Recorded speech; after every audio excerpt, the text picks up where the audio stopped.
Selamat malam dan salam sejahtera bagi kita semua.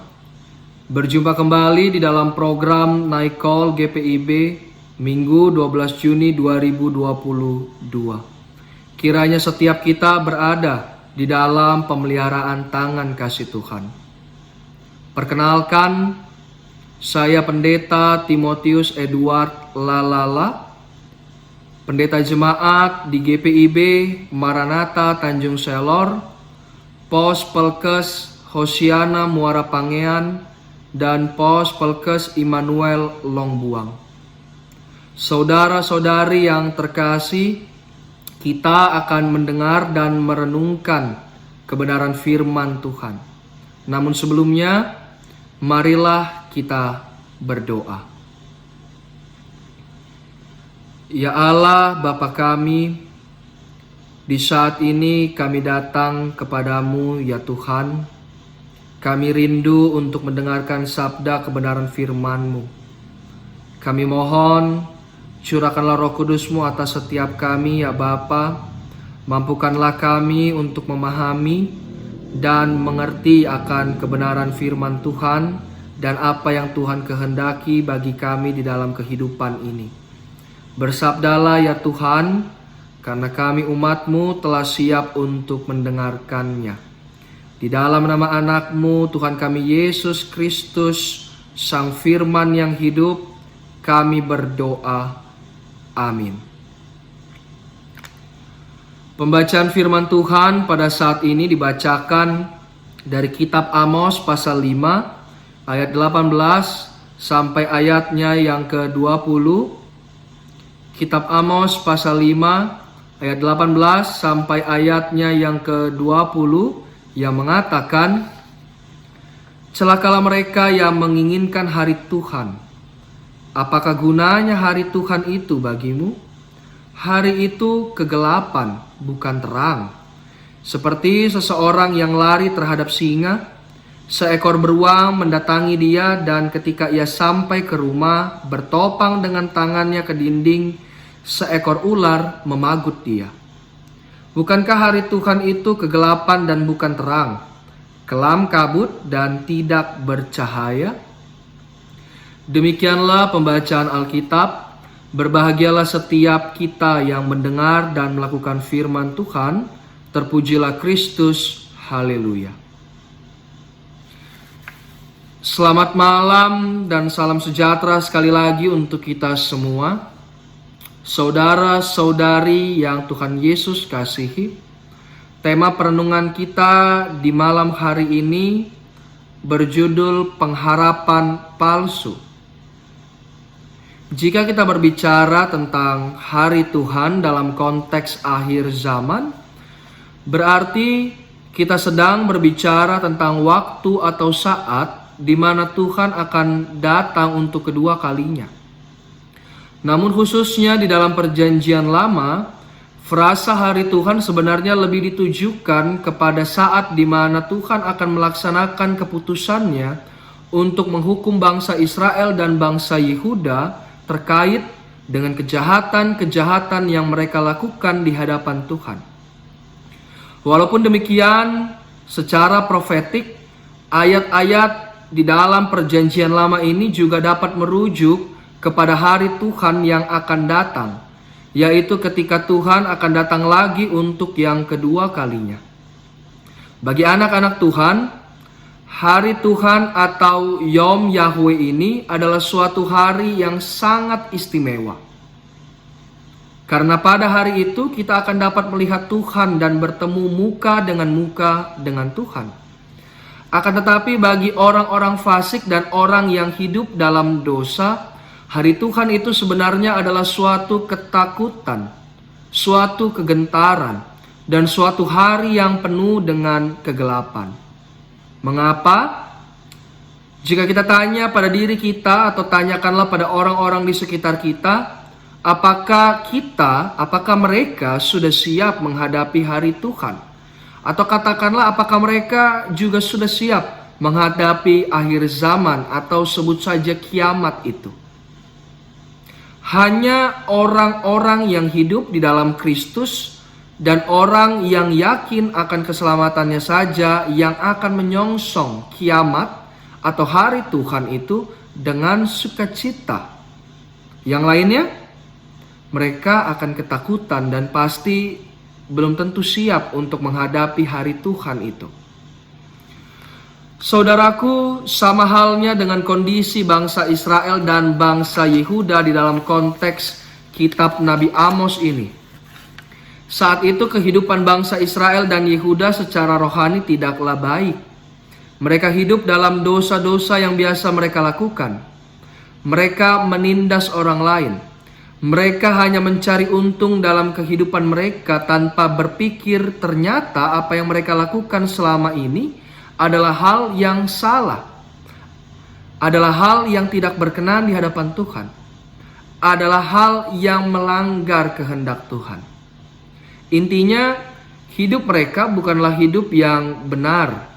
Walaupun mungkin secara agamawi mereka tetap melaksanakan kegiatan ibadah mereka, semisal mempersembahkan korban-korban bakaran bagi Allah.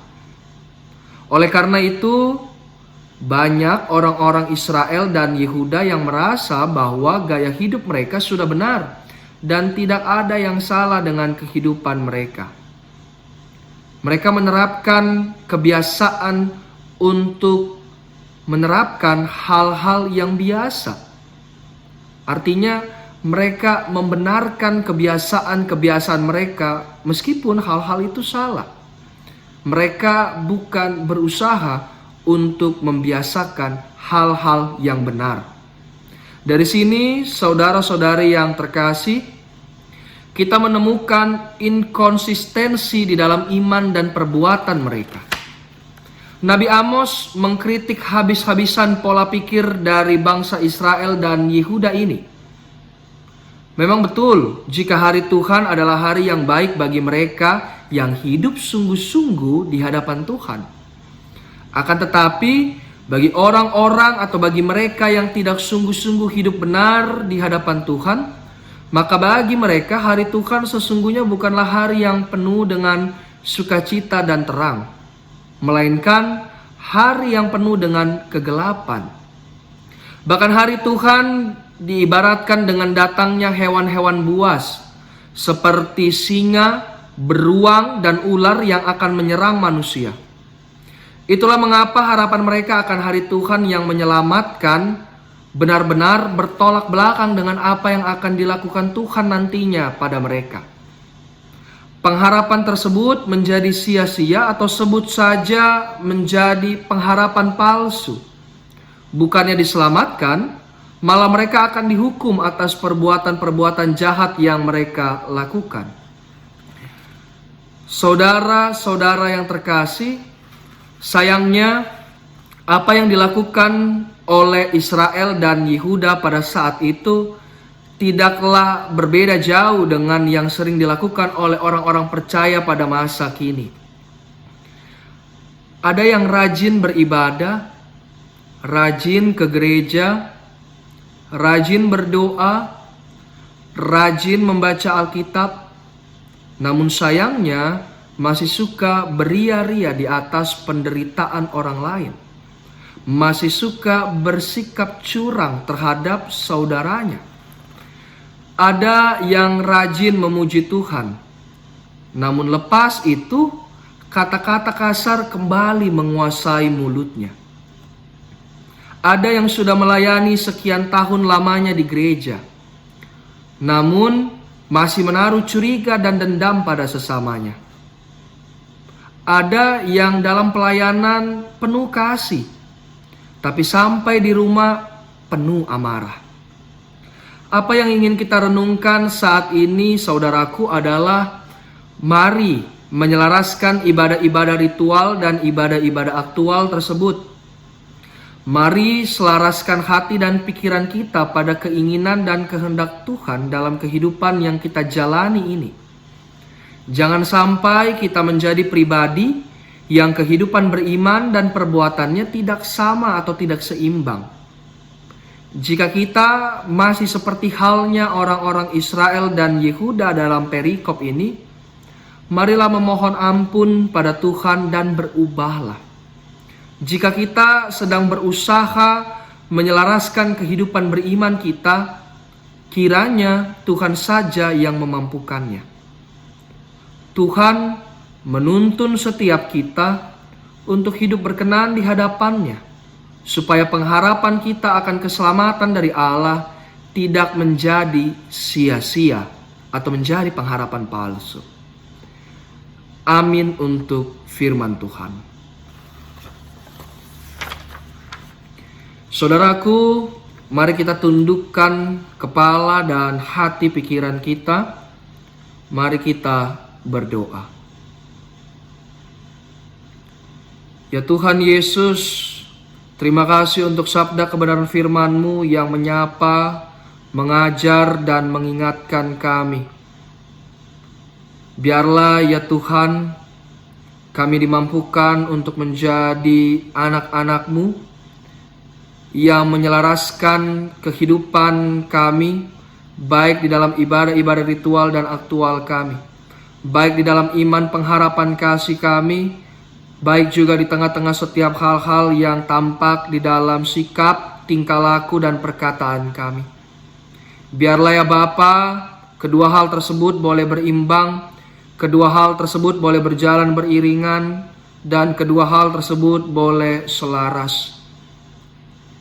Jauhkanlah kami dari berbagai hal yang dapat membuat kami jatuh di dalam kesalahan-kesalahan, godaan-godaan, maupun dosa-dosa dunia. Ya Tuhan, biarlah firman-Mu yang menyegarkan kami ini, yang menuntun kami untuk tidak terjebak di dalam pemahaman yang salah akan kehidupan dan relasi hidup bersama dengan Allah, sehingga pengharapan kami akan keselamatan yang daripada Tuhan tidak menjadi sia-sia. Ya Tuhan Yesus, kami berdoa untuk kehidupan setiap kami umat-Mu, dimanapun kami berada, di tengah-tengah setiap aktivitas, di tengah-tengah setiap pekerjaan, pelayanan, kehidupan pribadi dan rumah tangga kami. Berkati kami dengan hikmat-Mu ya Bapa, berkati kami dengan kekuatan jasmani rohani, berkati kami dengan damai sejahtera dan kebaikan yang berasal daripada Tuhan. Kami juga berdoa ya Tuhan Yesus, untuk setiap gereja-gereja-Mu, untuk setiap jemaat-jemaat-Mu, bahkan juga untuk setiap para pelayan-Mu dimanapun mereka berada. Secara khusus untuk kami, di tengah-tengah keberadaan kami, baik kami yang ada di kota maupun yang ada di setiap daerah-daerah.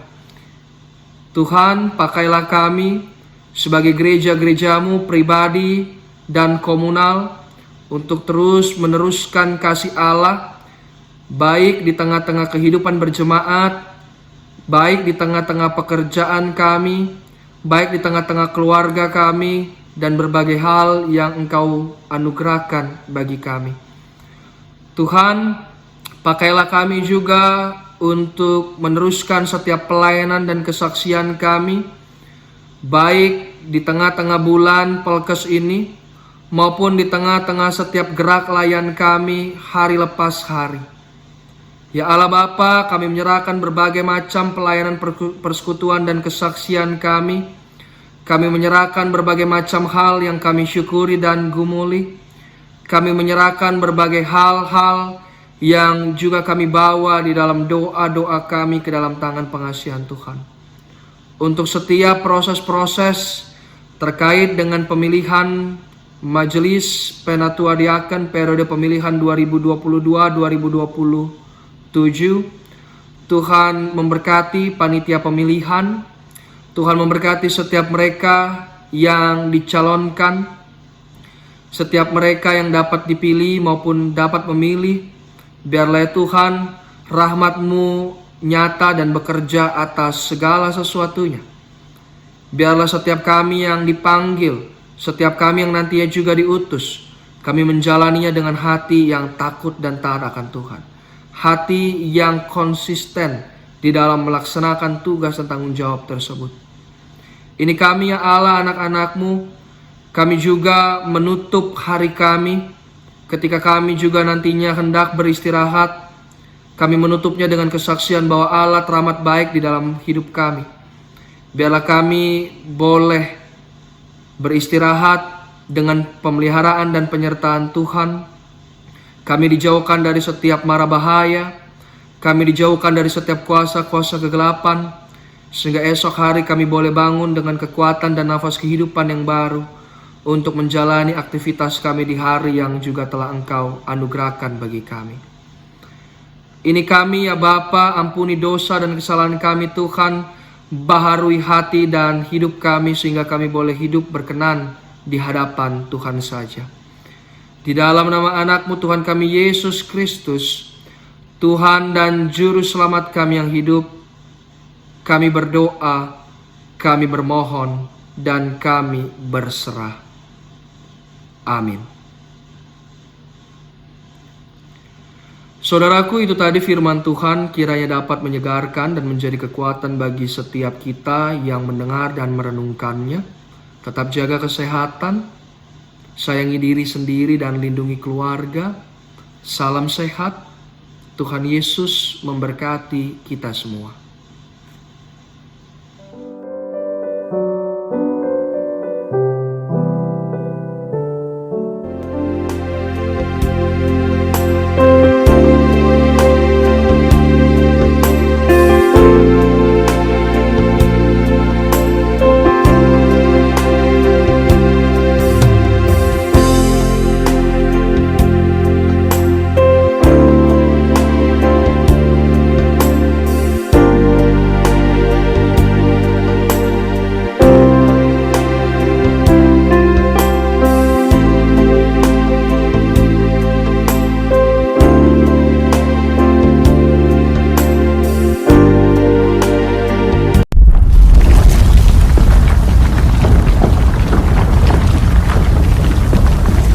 Saya Pendeta Ishak Yohanes Bastian Usmani, Ketua Majelis Jemaat GPIB Betel Raha.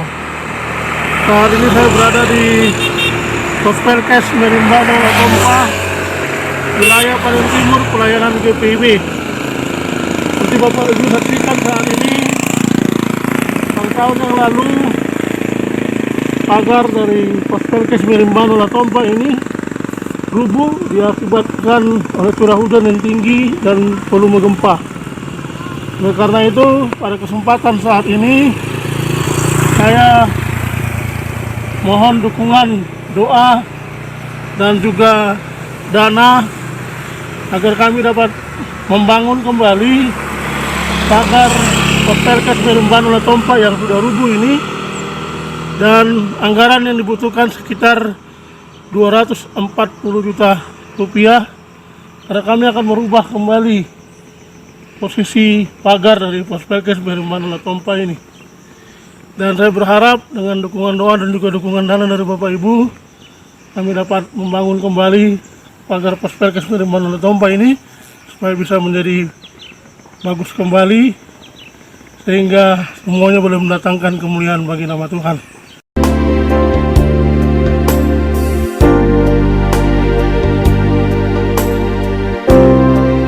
Terima kasih, Tuhan Yesus memberkati.